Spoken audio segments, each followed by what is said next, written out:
Amerikada sodni ko'z tutdi, shuni bilan TikToklar ber. Shuning uchun maslanga boshqa yerda Xitoy yerim, masalan 200 million, 300 million odam yo'qolib ketsa ansirmaydi. Amerikadan ansiraydigan yeri mushu. Keyin tafsili so'zlaymiz. 8-masala Xitoy iqtisodiy asliga kelalamdi. Xitoy iqtisodiy asli kelalam. Men buni tema qilib turib, Xitoy va G'arbdagi Xitoy iqtisodshunoslarining analizlarini izlanib baxdim. Cho'nqur o'rgandim. Bu iqtisodshunoslar Xitoy iqtisodining asliga kelishiga umidsiz pozitsiyada ekan. Men bularning ko'z qarashlarini tuvandagi turlarga ayiraman. Yani bu nurg'un hukmlardan, kitoblardan ilinib mush turga ayirdim. Birinchi, Xitoy iqtisodiy asliga keltirishning asosi qolmadi. Xitoyda islohot boshlanganda nüfus ko'p, emgak kuchi yetarli, tanarxi arzon edi. Kapitallar arzon emgak kuchini qo'g'lishidi. Hozir bu Xitoyda bu qolmadi. İkinci, Xitoyning geostrategiya afzalligi zo'r ajillab ketdi. Amerika Xitoyning geo degani jo'g'rafiya degan gap. Geostrategiya o'rnidan foydalanib, Xitoy bilan birlashib Sovet ittifoqiga qarshi turgan. Amerika tinch usul orqali Xitoyni o'zgartirishni orzu qilg'achqa iqtisod bilan inson huquqini ayirib etib, eng g'amxo'rlik davlat ta'minotini bergan. Hatto Dunyo savdo tashkilotiga akirgan. Uning ustiga Amerikaning terrorlikqa qarshi urush strategiyasi Xitoyni 10 yil sal qarashga majburladi. Hozir Xitoyda bu afzalliklar qolmadi. Uchinchi, yer sharlashish oxirlashdi. Hozir dunyoda Xitoy ta'minlash zanjiri va demokratik davlatlar ta'minlash zanjiridan iborat ikki ta'minlash zanjiri shakllandi. Xitoyning ta'minlash zanjirini sharqiy Janubiy Osiyo hamda Hindistonning texmo tuvan emgak kuchi tanarxiy rayonlari o'rnini egallab ketib bordi.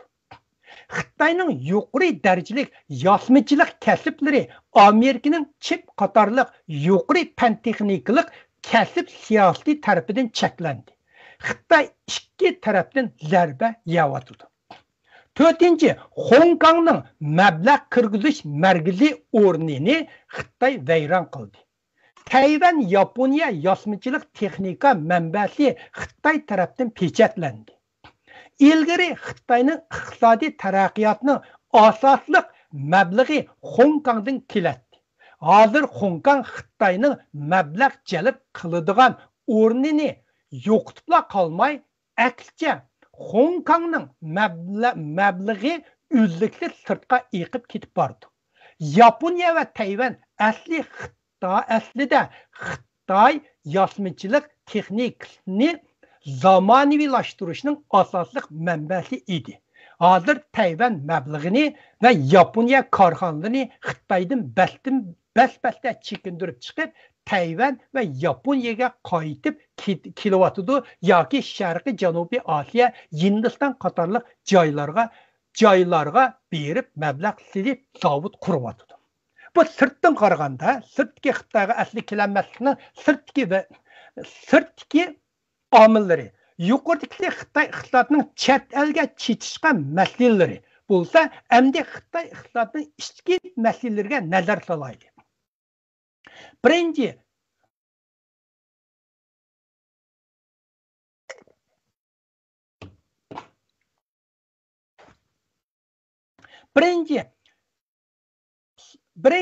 shaharga mablag' selish shirkatining qarzi va Xitoyning shaharga mablag' selish shirkatining qarzi umumiy so'mi 67 trillion yuanga yetibdi. Bu Xitoy o'zini e'lon qilgan jumon shaharga mangu qaytirib bera olmaydigan holatga yetdi. Bu 67 trillionni har qanday qaytirib bera olmaydi. Hozir nurg'un shahar vayron bo'ldi yoki bo'lish oldida. Guangxi, Guizhou, Dongbei, Xibeidagi nurg'un shaharlar qarzni to'lanmaydiganligini ochiq bayon qildi. Xitoy iqtisodining shahar qurilishga mablag' selish orqali jonlantirish yo'li tarqilib ketdi. İkinci, Xitoyning uyumlik kasbi vayron bo'ldi. Xitoy uyumlik savdogarlarining uy solg'idak puli qolmadi. Buning ustiga boshlab qo'yib, lekin tutmagan 400 million odamni o'rtaqlashtira oladigan qurilish pul yo'q tashlaqliq yotadi. Xitoyning uyumlikka solgan mablag'i ig'ir darajada ishib ketgan. Xitoy bankasining mablag'ining 10 trilyon yuan qimmati uy mulkka bog'langan. Endi bu pullar qaytara olmaydi. Uyumlik kasbi Xitoy iqtisodining bir cho'ng turiki. Bu kasb vayron bo'lsa, Xitoy iqtisodining tayanchisi qolmaydi. Üçüncü, Xitoydagi puhraviy korxonalar va kichik savdogarlarning yerimdan ko'proqi vayron bo'lib bo'ldi. Mablag' solg'uchi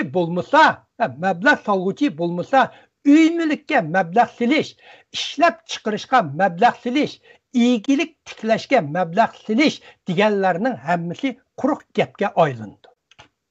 To'rtinchi, Xitoyning iste'mol kuchi virus tarqalishdan burunqisining yarmiga yetmaydi.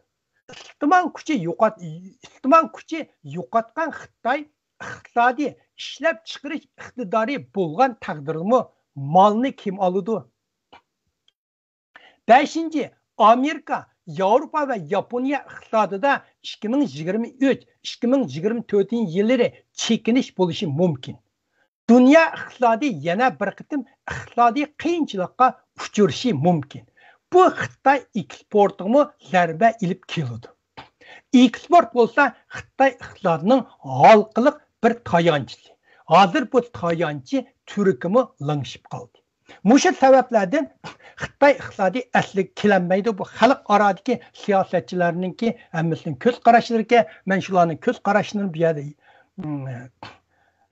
nima qilib yakunlab ommaboplaştırib aslarga so'zlayapman. Mushu so'zlashlarning ichiga eng qiyin so'zlamak masala iqtisod. Buni nurg'un atalg'ular degan noit kasbiy atalg'ular intayin jiq bo'ylab murakkablashib atalg'ular aşağı ommabop tushuntirishga biroz harbiy siyosat bilan tushundirmak oson, iqtisod tarafini tushundirmak biroz qiyin. Men oxirida